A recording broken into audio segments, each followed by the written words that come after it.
how you mean it. Black dollars, power how you get it, power how you spend it. Okay, I'm Brenda Page Ward. I'm National Director for the state of Alabama, official Juneteenth. And I've been in this position for 8 years. And we're planning a big celebration on Monday, June 19th, 2023. The parade starts at 9 o'clock, but the line-up is going to be at 8:30. And if you're going to be in the parade, we are asking that you register so that you can get your number, because we are only allowed 20 cars. Motorcycles, we have that, and horseback riders, three-wheelers, slingshots, and the buffalo soldiers. We are here today. We're doing our program called Family Affair. We had a fun day this morning. It was really great. The children loved it. We had a few hot dogs, but most of the chips and stuff are gone. And the drinks are gone, but we just ordered more drinks and pizza. We're doing family structure because it's so much going on into the African families. And it saddened my heart to see the thing that's going on now, and then remembering the way it was in the early days. And so we all came together. Hezekiah Jackson, and he's that's my baby, I love him. And when he said that you should do that, and I was telling him about, we need to do a family thing. Somebody that has been married, experienced, that a go-getter, got strength, and he said, okay. He said, well, what are you thinking about? And the first person that came to my mind was me. Then I saw Hank and his wife, and Fire Rose, and I said, let's do them. And they told me, well, we've been married for 53 years this year. And I said, okay, then they came. I was going to let Mirabelle do the first couple, and then make them, but I got to switch it around. I had to switch that thing 3 times. And after that, I said, okay, we'll have Wayne and his wife, but he decided he wanted to go to Belize with some other couples. And I said, well, okay, then that's fine. That's good. And after they did that, I said, well, okay, then we'll make it work. So I was sitting here talking to Miss Vivian, and I said, people done came and left, and they had it mixed up. I said, but everybody that's here today is the ones God wants. When we had Seed Bearers Ministry, and when Miss Opal first came here, William Bell had us. He just moved everybody out of the way and let me come in and bring Miss Opal in. You remember that? Yeah. And let Miss Opal talk. And that was the first time she had ever been to Birmingham, but she was walking for signatures for Juneteenth to be a federal paid holiday. And we brought her here. Praise God. The Alabama Juneteenth. And so he stopped, they gave her the key to the city, remember? Oh wow, it was so great. And she just fell in love with him. She talked about his hair all the time. She said, oh boy. And Miss Paulette, she came and gave her a key. Oh yeah, you gave her a crystal omelet. It was so pretty. And he gave a key, and he gave her a thing like this from the city of Birmingham. And I was so excited that he took the time to stop the city council and recognize this historian. Every picture that I took that day, and each year for 3 years, is in the historical museum of Birmingham, because everybody else didn't turn their pictures in, I did. So I'm so happy that we have Birmingham in the Galveston, Texas, as one of the people who did the historical walk with Miss Opal Lee, the queen of Juneteenth. I am so grateful. But not to prolong it any further, I'm going to let our guests introduce themselves, and then I'll get on to my lovely young couple over here. Ariel, you can speak first. Well, again, thank you, Brenda, for putting this on and allowing my wife and I to be a part of it. When I think about what the subject matter is, keeping families together and, how do you preserve those positive things that will make a relationship last. I always think back to our first coming to this country, in which the family structure was destroyed due to slavery, and that even though it was destroyed, it lingered in the shadows of slavery, that couples jumped the broom, so to say, because they could not have official marriages. When they did have children, oftentimes those children were separated from them and sold off as chattel. The family structure was in grave peril all during that period of time. And as we came out of slavery and into Reconstruction, it was difficult for many families to still maintain an adequate life because oftentimes they worked in menial jobs, they worked in positions still of subservience, and it required both the man and the woman to be out there just to survive.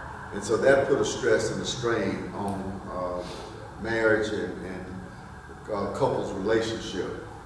But out of all of that, there was always a tone that the family was the key to our survival, that no one is really independent, that you have to have that strong family bond, and it begins with whoever's at the top, that mother and father, or grandmother and grandfather, or great-grandmother and grandfather. You have to have that continuity and know who you are. My wife and I, this is our 49th. Next year will be our 50th. See, I remember that. Next year will be our 50th. And we've come a long way. I can remember 1974 as if it was just yesterday.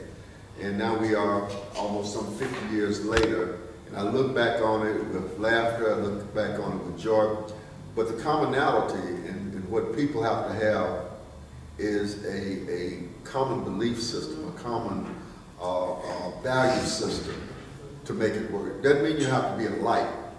Doesn't mean that you have to agree with everything that she says or she has to agree with everything that I say, but you still have to have that common value system. And that common value system also has a level of respect. I tell people all the time, I put on the pants in my house as soon as my wife tells me that I can. And that saves it all. You have to have that strong bond, because people look at the man as being the man of the house. That brings on responsibility to look after all of the needs of the house. But if mama ain't happy, ain't nobody happy in the house. Daddy can be sad and everybody else be happy, but if mama ain't happy, nobody's happy. And it tells you that you have to have that balance in the relationship. You have to know when to step up, when to step back. My dad once told me right before I got married, he said, now, if you want to stay married, you have to figure out one thing. I said, well, what's that? Is it better to be right or to be married? Because if you got to be right all the time, you ain't going to stay married too long, because there's always going to come up some disagreement, and you have to learn how to let those things go. My wife comes from a very large family. In fact, we just got a notification of another new birth in the family. And if I had to count all the names on that chain of emails, they all stay in touch. It's a really cohesive family. And they still respect their grandfather, even though he's been dead and gone decades, as being the head of that family, and their grandmother, and the branches that branched off from there, they still understand who they are. And the same thing with my family, but my family isn't as large as my wife's family, but we have that same family value of being connected. And once you have those values of understanding that family is key, and that it's the name that's given to you, and you have to uphold that name, and that name represents something, then you begin to have the building blocks of a strong relationship. We would always tell our children, especially, I would always emphasize to my son when he walked out of the door. Well, first of all, I always asked him, what's his name? Now, we call him Tony. But he would say, Tony. I said, no, that's not your name. That's what we call you. What's your name?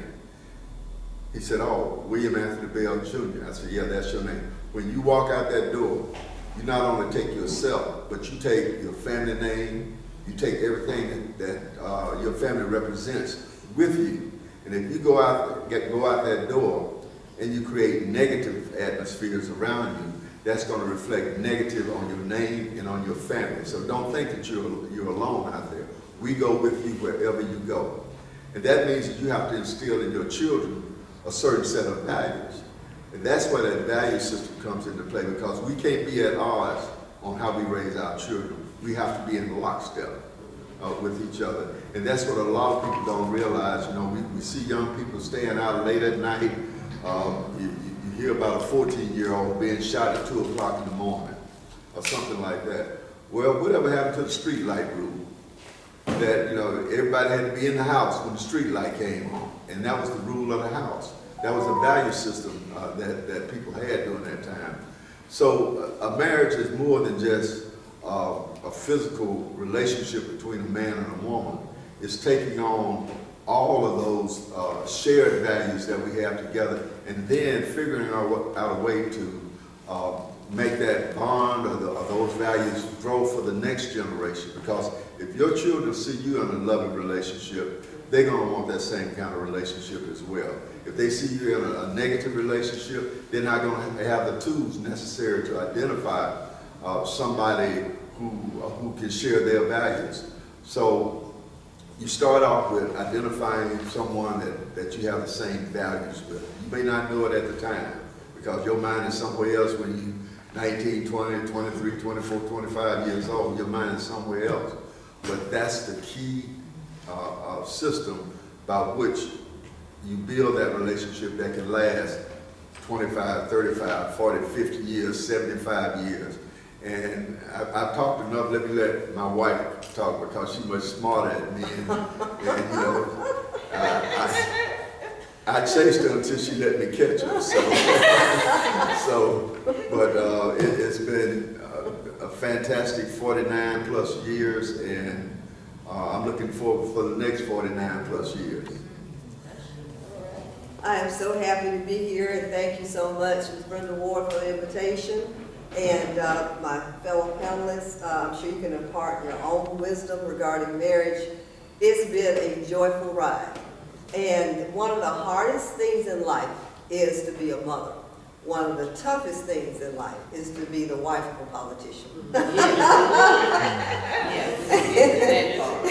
You have to let a lot of stuff that you read in the paper roll off your back and keep going. And a lot of people didn't realize, and I don't know why, they just never connected me to him, but I was an assistant superintendent for Birmingham City Schools for over 40 years, an English teacher at Phillips High School, journalism, and I was also over the alternative program, and I wore many, many hats. Just a lot of the children that were just, they got off on the wrong track. Alternative schools and after-school programs, community school programs, parent education programs, you name it, transportation, child nutrition, child education.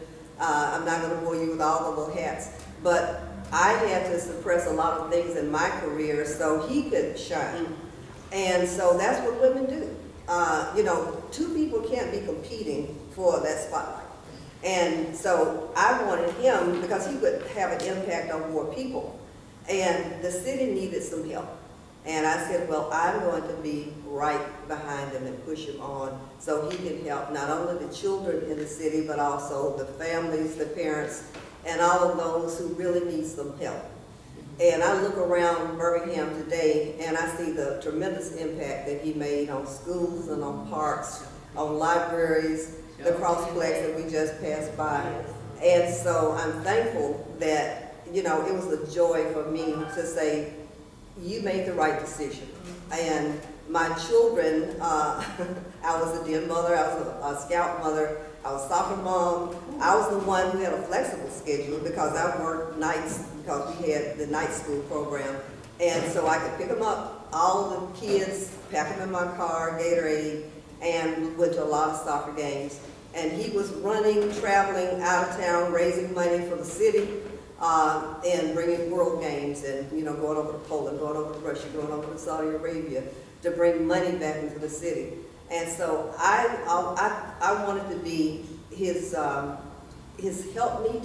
I also wanted to be that person that would always be there when he came home to have a soft landing. Communication is key. Comfort is key. If you think that you're just going to be in a relationship versus a marriage, you can't have both. That marriage takes a lot of work. It's never going to be 50-50, never going to be even-steven, and you put a lot of it into it, but then when you look back and you see all the hard work you put into it, you can say, we hope that God is well pleased. The way to his heart, I found out, was through two things, his mother and cooking. And while we were dating, his mother didn't particularly like one of the girlfriends, but she really liked me, so I said, okay. There you go. And so every Sunday we would go over to her house and she could feed an army, learn cooking from her, and so he would now say, you cook greens just like my mother, and that makes me very proud. And so sometimes the little things that mean a lot. You know, we sometimes, you know, he goes up on third floor in his man cave and it's like, okay, you know, you need your space. And sometimes I'm in my room reading a book. And so you have to have that space, and it doesn't mean you're always in disagreement. You're going to have conflicts in life. You're human. But you always manage to come back to a central place and try to communicate and try to make it better. Try to smooth those rough edges out. Because we have too much going for us. We have grandchildren that look up to us, and we're always going to awards programs. We have a new grandbaby born in February. She's in Connecticut right now, our first girl. And so he's over the moon with that after 4 little boys. And so we are just truly, truly blessed looking back at our family, looking back at all of the struggles. It was worth it. We always knew that God had a hand on us, and that's what kept us going. So if you have any questions about our journey, you know, write it down, please ask. But that's how we managed to make it thus far in our 49 years, and we're looking forward to number 50 and 51 and 52 and even some more. Great. Our next couple is Mr. Bowman Williams and Mr. Bowman and Zaza Williams. I might have pronounced it wrong, but she's going to make sure it's right. I met them in Selma one day, and I was looking at them, and they were doing, I noticed whenever he moved, she moved. And I was looking, I said, now, man, she's like a shadow. You know, and then I saw them, they went and they were talking to, I think it was, Bill, I think it was Clinton, somebody's wife, Hillary. And I snuck over the side, I took a picture. And I noticed that when she started moving, he was moving too. And I said, my Lord. I came home, down, leaving from my home one day early. They were up at Burger King. And they were at Burger King, and he got out the car, and I saw her, she got out right behind him. And she got the baby out, and I said, oh, she got a young baby. Them children are big children now, ain't they? That just how many years. I couldn't believe that all this time, you know, and every time you saw one, you saw the other. And I said, oh, Lord, and I was thinking, I said, they must do something together. So when we came together, the Hezekiah and Adelaide, part of the people that are with our committee, and we made a selection. Of course, Mayor Bell, and y'all forgive me, you know, I get it. It's okay. So I just, that's how it is, you know. I said, well, let's get them because we need a young couple. And so that you can hear their side because they haven't yet made it to 49 years or 50 years, you know, but they're here to tell what got them, how they met, and, you know, and what has kept them together because young people need to know that, you know, I'm a minister by trade, but, you know, I do other things too, but most people that I minister to, time they get married 2-3 years, I just had a couple that had been married 7 months, and they talking about getting a divorce. I said, for what? Well, he said,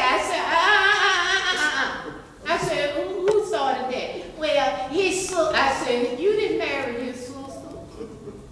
You married him. And the scriptures tell when you marry, you leave your family and you cling to your wife and husband and wife.